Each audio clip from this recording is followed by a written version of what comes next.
Hey guys, we're here in the Film Labs editing suite with a really quick tip on sound editing. Sometimes when you're shooting, it's nearly impossible to record really good, crystal clear sound. For instance, here in the Film Lab, we have trains going by our window every day. We have a heater that sounds like a lawnmower when it's turned on. And downstairs, there's a soup making business that employs the loudest outside voice using people that ever walked the earth. As a result, when I cut together these videos for thesubstream.com, what I normally have to do is cut the audio in on the very first frame of sound and snip it off on the tail on the very last frame of sound. This isolates just the line of dialogue I want and cuts out the stuff in between the dialogue, like the train or the heater or whatever, that I don't want. Now, this is nothing new. This is what sound editors usually do anyhow.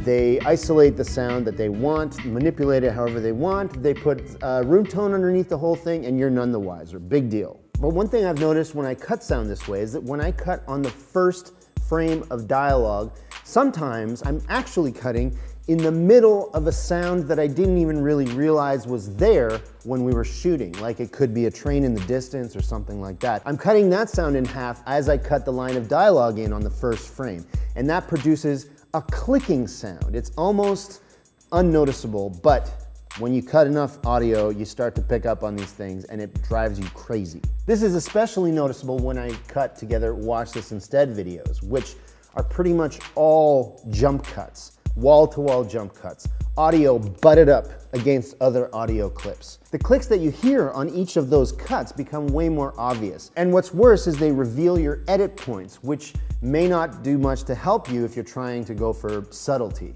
But there's a really, really easy way to get rid of them. The thing is, those clicks only really exist for the duration of one frame. That's 1/30th of a second.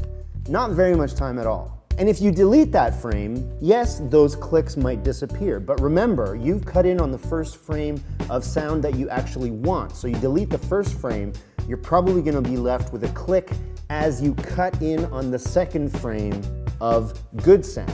So how do you do it? How do you get rid of them? Well, what you do is this. You isolate your sound, cut in on the first frame, cut out on the very last frame of sound, and fade in for the duration of one frame, and fade out for the duration of one frame. Do this for all of your audio clips. And if you have two audio clips that are butting up against each other, just do a crossfade between them, 2 frames long. That's 1 frame on either side of the cut.